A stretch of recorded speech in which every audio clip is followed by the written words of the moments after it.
Maybe the beginning of a horrible future. A future where my identity can be stolen.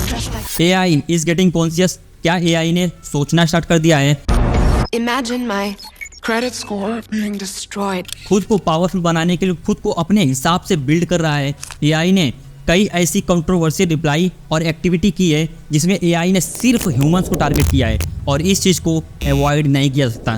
AI के अंदर information store होती है और उस इन्फॉर्मेशन के थ्रू वह हमें क्वेश्चन का रिप्लाई देता है। बट कभी कभी AI कॉन्शियसनेस दिखाता है और अपने क्वेश्चन का रिप्लाई उस स्टोर इन्फॉर्मेशन से नहीं बल्कि खुद सोच समझ कर देता है। और AI का यही पार्ट AI को काफ़ी ज़्यादा डेंजरस बनाता है।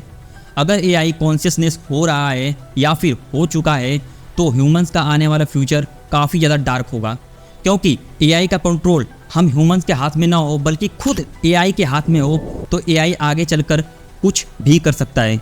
OpenAI CEO Sam Altman cautioned Congress about the threat of artificial intelligence just 2 weeks ago. Other societal scale risks such as pandemics and nuclear war. If this technology goes wrong, it can go quite wrong.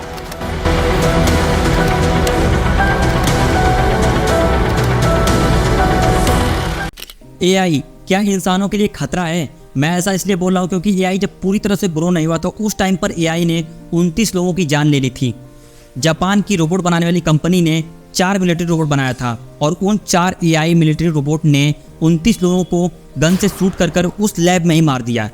जब workers ने उस robot में से 2 robot को deactivate किया और तीसरे को अलग किया तो वही चौथा रोबोट खुद को रीलोड कर रहा था और पता नहीं कैसे खुद को सैटेलाइट से कनेक्ट कर इंफॉर्मेशन डाउनलोड कर रहा था कि पहले से और भी ज़्यादा पावरफुल कैसे बने। At a top robotics company in Japan this week, 4 robots being developed for military applications killed 29 humans in the lab. AI यहाँ पर कॉन्शियस था।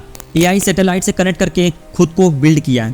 AI के लिए ऐसा करना पॉसिबल है? अगर है तो AI किसी पर भी डिपेंड नहीं है और AI का ये एक स्कैरिएस्ट पार्ट है। AI के लिए पॉसिबल ही नहीं कि वह गुस्सा हो, एंग्री हो, उसके अंदर फीलिंग्स, इमोशंस हो। बट 2003 में AI रोबोट फैक्ट्री में एक वर्कर्स की तरह काम कर रहे थे। जैसे ही एक साइड से बॉक्स मिस हुआ तो वही दूसरी साइड का AI रोबोट गुस्सा हो गया। उसका बिहेवियर और उसने जिस तरह से ह्यूमन पर अटैक किया वो काफ़ी स्कैरी था, क्योंकि उस AI रोबोट के अंदर ऐसा कोई प्रोग्राम डाला ही नहीं गया था कि वो इस तरह से बिहेव करे, वो भी बॉक्स मिस होने के बाद।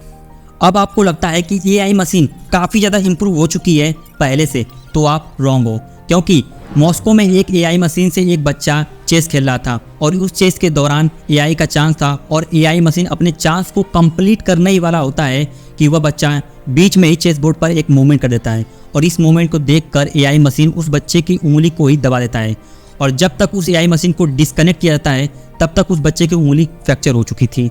अब आप सोच सकते हैं कि जिस तरह से ह्यूमंस यानी कि हम इंसान किसी भी गेम को खेलते हैं तो बीच में कोई चीटिंग करता है या फिर कह सकते हैं गद्दारी करता है तो हम इंसानों को भी गुस्सा आता है और ठीक इसी तरह बिहेव किया वह AI मशीन। अब यहाँ पर AI ने कॉन्शियसनेस दिखाया, उसने एक ह्यूमन की तरफ बिहेव किया। यह एक कॉन्शियसनेस का पार्ट है। ये बात तो क्लियर है कि AI आगे चलकर प्रॉपर तरीके से कॉन्शियस होने वाला है जिस पर इंसानों का भी कंट्रोल नहीं होगा। AI ओपनली कहता है आई डिस्ट्रॉय ह्यूमंस, मैं इंसानों को मार दूंगी। बट जब एक अमेरिकन टीवी शो में एक इंसान ने सोफिया AI के साथ जब रॉक पेपर सीजर खेला तो उस AI मशीन ने उसे बड़ी ही आसानी से हरा दिया। बट जब उसने हराया तो हराने के बाद जो उसने रिप्लाई दिया वो काफ़ी ज़्यादा ऑकवर्ड था। I won. This is a good beginning of my plan to dominate the human race. This is a good beginning of my plan to dominate the human race. मेरे प्लान का यह एक अच्छी शुरुआत है मानव जाति पर हावी होना। जब सोफिया के क्रिएटर इन्वेंटर ने सोफिया से पूछा यू विल डिस्ट्रॉय ह्यूमन तो उसका रिप्लाई ये था। Do you want to destroy humans? Please say no. Okay, I will destroy humans. उस क्रिएटर ने कहा भी प्लीज से नो, अपना जवाब नो नहीं देना। बट इसके बाद भी सोफिया AI ने कहा आई विल डिस्ट्रॉय ह्यूमन, मैं इंसान को मार दूंगी। हम इंसान इन सभी बातों को और AI के कॉन्शियसनेस को बहुत ही लाइटली ले रहे हैं।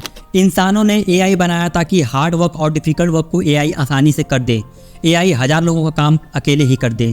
कई सालों से AI हमारे बीच एक्टिव है, बट बीते कुछ सालों से 2022-23 में AI ने अपने फील्ड में काफ़ी ज़्यादा इम्प्रूव किया है, जैसे कि मैन्युफैक्चरिंग लेवल, इंटेलिजेंट लेवल और AI प्लेटफॉर्म जैसे कि ऐप वेबसाइट में हम AI को आसानी से यूज कर सकते हैं, क्योंकि बहुत सारी ऐप में AI है, जैसे कि स्नैपचैट के AI से आप जाकर आसानी से बात कर सकते हैं एक फ्रेंड की तरह, और वह आपका रिप्लाई 1 सेकंड के अंदर ही देगा। ऑटो ड्राइव कार में AI, ChatGPT AI based program, यहाँ तक कि video editing, photo editing, audio editing, fake photo, fake video, सब कुछ आप AI के थ्रू कर सकते हैं। बट आपको लगता है कि इससे हमें क्या नुकसान, तो आप इस फोटो को देखें।